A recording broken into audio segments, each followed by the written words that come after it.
ఇవాళ మీ అందరి కోసం నేను బీరకాయ టమాటో కూర చేస్తున్నాను. సో నేను ఉల్లికారం కూడా చేశాను, అది కూడా షేర్ చేస్తాను మీకు. సో ఒక్కొక్కరికి ఒక్కొక్క కోరిక ఉంటుందండి, రకరకాల కోరికలు ఉంటాయి కదా మనుషులు అన్నాక. సో ఒక్కొక్కరి కోసం ఒక్కొక్కటి చేస్తున్నాను. అలాగే నేను ఇప్పుడు వేసేసాను, ప్యాన్లో నూనె వేసేసుకున్నాను. అలాగే ఆవాలు, జీలకర్ర, ఎండుమిరపకాయలు వేసాను. మినపప్పు, శనగపప్పు ఎక్కువ అక్కర్లేదండి, కొంచెం కూర కాబట్టి వేసినాను, లేకపోతే అసలు అవసరం లేదు, మానేసాం. బట్ ఇలాంటి కొన్ని ఇలాంటి కూరలకి టమాటో కర్రీ ఇలాంటి కొంచెం సాంప్రదాయంగా ట్రెడిషనల్గా చేసుకునేటప్పుడు మాత్రం ఇలాంటి మినపప్పు, శనగపప్పు పడుతుంది కాబట్టి. సో మినపప్పు, శనగపప్పు, ఆవాలు, జీలకర్ర, ఎండుమిరపకాయలు వేసేసానండి. సో ఇంకా వెల్లుల్లిపాయలు వేయక్కర్లేదు, ఎందుకంటే మనం అల్లం వెల్లుల్లి పేస్ట్ వేస్తాం కాబట్టి సపరేట్గా వెల్లుల్లిపాయలు వేయక్కర్లేదు. సో ఇవి ఒక్కసారి వేగిపోతే మనం మిగతా ప్రొసీజర్లోకి వెళ్ళిపోవచ్చు. కొంచెం ఇంగు వేసుకుంటానండి, కొంచెం ఫ్లేవర్ బాగుంటుంది కూరకి, ఎక్కువ అక్కర్లేదు. పచ్చళ్ళకి, పప్పులకి, సాంబార్కి వేసినట్టు కాకుండా కొంచెం ఫ్లేవర్ కోసం అంతే. సో వేగిపోయండి, మినపప్పు, శనగపప్పు వేగిపోయింది. ఇప్పుడు పచ్చిమిరపకాయలు వేసుకుంటాను. కూరకి తగినంత పచ్చిమిరపకాయలు వేసుకోవాలి. తేలుతాయండి, చాలా రిస్క్ ఇవి, చాలా అంటే చాలా రిస్క్. బట్ మీ అందరి కోసం నేను చూపిద్దామని నేను ఇలాంటివన్నీ చేస్తున్నాను. చాలా ఒక రిస్కే తీసుకుంటున్నాను నేను, తేలుతున్నాయి. ఈ టైంలో మనం ఉల్లిపాయలు వేసేసుకోవచ్చండి. నేను ఒక పెద్ద ఉల్లిపాయ తరిగి పెట్టుకున్నాను, అంటే చాలా పెద్ద ఉల్లిపాయే. సో ఇన్ని ముక్కలు వస్తాయన్నమాట. సన్నగా తరిగి పెట్టేసుకోవాలి, అవన్నీ వేసేసుకోవాలి. దయచేసి నా ఛానల్ సబ్స్క్రైబ్ చేసుకోండి, సపోర్ట్ చేయండి, నలుగురికి షేర్ చేయండి. అలాగే నా ఛానల్ని ప్రమోట్ చేయండి. ఎవరైనా కొత్త వాళ్ళు ఎవరైనా ఉంటే వాళ్ళు కూడా సబ్స్క్రైబ్ చేసుకోండి. అలాగే మీకు తెలిసిన వాళ్ళందరికీ సబ్స్క్రైబ్ చేసుకోమని చెప్పండి. నా ఛానల్ విత్తాండి అయ్యేటట్టు చూడండి. అంతకన్నా నేను ఏం కోరుకోవట్లేదు, మీరు సహకరిస్తారనే కోరుకుంటున్నాను, మీ సపోర్ట్ నాకు ఉంటుందనే అనుకుంటున్నాను. సో ఈ టైంలో కొంచెం ఉల్లిపాయలు వేగాలండి. ఈ ఉల్లిపాయలు వేగే టైంలోనే మనం కొంచెం పసుపు వేసుకోవాలండి. ఇలా పసుపు వేసేసుకుని నేను హైలోనే పెట్టుకున్నానండి, గబగబా వేగిపోతాయి కదా. సో ఎక్కువ నూనె పట్టదండి, ఎందుకంటే మనం బీరకాయ ముక్కలు వేస్తాం కాబట్టి దానిలోంచి వాటర్ కంటెంట్ వెళ్ళిపోతుంది. సో అందుకు చెప్తున్నాను. సో ఇది ఇలా వేసేసాక ఇప్పుడు మనం అల్లం వెల్లుల్లి పేస్ట్, అందుకే వెల్లుల్లిపాయలు వద్దన్నాను. తగినంత అల్లం వెల్లుల్లి పేస్ట్ వేసుకోవాలి. బీరకాయ ముక్కలు, ఉల్లిపాయ ముక్కలు, మనం టమాటోస్ వేసినాం కాబట్టి ఆ మాత్రం పడుతుందండి. స్పూన్ కూడా చిన్నదే కాబట్టి పెద్ద స్పూన్తో హాఫ్ స్పూన్ అవుతుంది. ప్లస్ మా ఇంట్లో చేసుకున్న అల్లం వెల్లుల్లి పేస్ట్ కాబట్టి నేను ఆల్రెడీ మీకు షేర్ చేశాను, ఎలా చేయాలో చెప్పాను, ఒకసారి యూట్యూబ్లో ఫాలో అవ్వండి. సో ఈ టైంలో కొంచెం నేను కరివేపాకు వేసేసుకుంటాను. ఇప్పుడు మనం తరిగి పెట్టుకున్న టమాటో ముక్కలు వేసేసుకోవాలి. పచ్చివాసన పోయిందండి, అల్లం వెల్లుల్లి పేస్ట్ పచ్చివాసన, ఎందుకంటే నేను హైలో పెట్టుకున్నాను కాబట్టి పచ్చివాసన పోయింది. సో ఇలా అంతా వేసేసుకుని ఇలా కలుపుకోవాలి. ఇలా ఒక్కసారి ఇవి మగ్గిపోయాయని తెలిసాక మనం బీరకాయ ముక్కలు వేసేసుకోవచ్చు.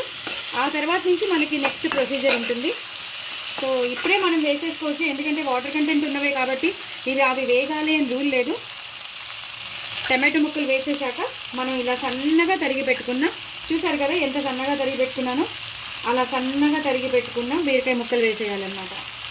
చాలా టేస్టీగా ఉంటుంది, చాలా అంటే చాలా టేస్టీగా ఉంటుంది. నేను ఉల్లికారం కూడా చేశానండి, ఉల్లికారం కూడా మీకు నేను షేర్ చేస్తాను. చాలా సింపుల్గా చేసుకునే ఉల్లికారం నేను మీకు షేర్ చేస్తాను. ఎలాంటి పౌడర్స్ వేయకుండా జస్ట్ ఉల్లిపాయతో మనం కారం చేస్తాం కదా, ఆ ఉల్లికారాన్ని చక్కగా బీరకాయ ముక్కలు వేయాక అది మీరు దాంట్లో చూడండి, యూట్యూబ్లో వస్తుంది, అది చూడండి. సో ఇది కొంచెం మగ్గాలండి, మగ్గాక మీకు మళ్ళీ చూపిస్తాను. చూసారు కదా ముక్కలు వేగుతున్నాయి. ఈ టైంలో కొంచెం హాఫ్ గ్లాస్ వాటర్ పోయాలండి, అది బాగా మగ్గాలి కదా, బీరకాయ ముక్కలు అనేవి మగ్గాలి కదా. ఎంత వాటర్ కంటెంట్ ఉన్నా ఈ మాత్రం వాటర్ పోయిందే అది సరిగ్గా మగ్గవు, కసకసలాడుతూ ఉంటాయి. కొంచెం సాఫ్ట్గా ఉండి మరీ కసకసలాడకుండా ఉండేటట్టు ఉండాలి కదా. సో నేను హాఫ్ గ్లాస్ వాటర్ పోసాను. మీరు కూడా మీరు తీసుకున్న కూరని బట్టి మీరు వాటర్ తీసుకోండి, అలాగే మీరు మిగతా ఇంగ్రీడియంట్స్ వేసుకోండి. సో దీన్ని మాత్రం ఒక 5 నిమిషాలు చక్కగా కదపకుండా సిమ్లో కానీ మీడియంలో కానీ పెట్టుకుని ఉడికించండి. ఉడికాక నేను మిగతా ప్రొసీజర్ చూపిస్తాను. చూసారు కదండి, బాగా ఉడికిపోయింది. ఈ టైంలో మనం తగినంత ఉప్పు వేసుకోవాలి. నేను తగినంత ఉప్పు వేసుకుంటాను. ఈ కూరకి ఎంత పడుతుందో అంతే వేస్తానండి. రుచికి తగినంత, మీరు కూడా రుచికి తగినంత వేసుకోండి. వేసేసి ఇలా కలిపేయాలి. అలాగే నేను ఎప్పుడూ చేసి పెట్టుకునే ఆవాల మెంతుల పొడి 1/2 స్పూన్, అది కూడా వేసేసుకోవాలి. అలాగే మినపప్పు, శనగపప్పు, ధనియాలు, మిరియాలు, జీలకర్ర ఇవన్నీ మనం చేస్తాం కదా కూరకి, వంకాయ కూరకి, ఆ పొడి కూడా వేసేసుకోవాలి. అలాగే కొంచెం గరం మసాలా, అలాగే కొంచెం జీలకర్ర ధనియాల పొడి, అది సపరేట్గా చేసుకున్న జీలకర్ర ధనియాల పొడి అంటే సాంబార్ పొడిలో మనం వేస్తాం చూసారా, అది ప్లస్ గరం మసాలా 2 కలిపేసి నేను వేస్తున్నాను. వేసేసి ఇలా పూర్తిగా కలిపేయాలి. ఇంకా బఠానీలు అలాంటివి నేను బఠానీ కానీ శనగపప్పు కానీ అలాంటివి వేయట్లేదండి. జస్ట్ నేను ఫుల్గా బీరకాయ టమాటో కర్రీ తిందామని నేను చేస్తున్నాను. కంప్లీట్గా బీరకాయ టమాటో కర్రీ ఉండాలి కానీ ఇంక అందులో ఏం ఉండకుండా చక్కగా సింపుల్గా చేసుకుందాం అనుకుంటున్నాను. సో ఇలా ఒకసారి నేను హైలో పెట్టేసుకుంటాను. ఇదే టైంలో నేను కొంచెం కారం వేసుకుంటాను. ఇందాక పచ్చిమిరపకాయలు వేసుకున్నాం కాబట్టి మనకి రుచికి తగినంత కారం వేసుకుంటాను. వేసుకుని ఇలా కలిపేసుకోవాలి. చాలా మంచి కలర్ వచ్చింది చూసారా, ఎంత టెంప్టింగ్గా ఉందో కూర.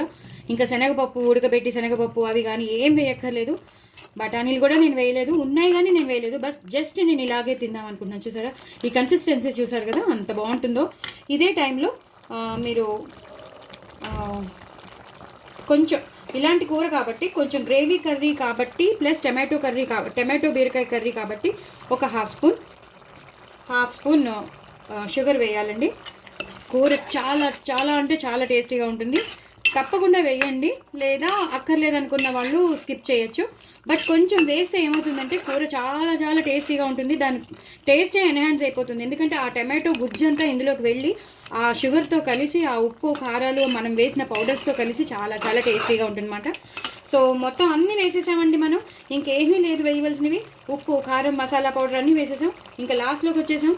లాస్ట్ క్లైమాక్స్ అండి. కరివేపాకు వేసేసి కొత్తిమీర వేసేసేయాలి. అంతేనండి, కూర అయిపోయింది. చాలా చాలా టేస్టీ అయిన బీరకాయ టమాటో కర్రీ చాలా టేస్టీగా ఉంటుంది. దయచేసి నా ఛానల్ సబ్స్క్రైబ్ చేసుకోండి, సపోర్ట్ చేయండి. బట్ వెరీ వెరీ టేస్టీ, అసలు టెంప్టింగ్గా ఉంది, చాలా టెంప్టింగ్గా ఉంది. మీరు అసలు ఆపుకోలేరు. 1కి 2 సార్లు కలుపుకొని తింటారు. చూసారు కదా అంత బాగుంది. సో డూ ట్రై ఇట్ అండి. నా ఛానల్ సబ్స్క్రైబ్ చేసుకోండి, సపోర్ట్ చేయండి. నాకు కామెంట్ బాక్స్లో పెట్టండి. చాలా చాలా టేస్టీగా ఉండి బీరకాయ టమాటో కర్రీ. బాయ్ అండి.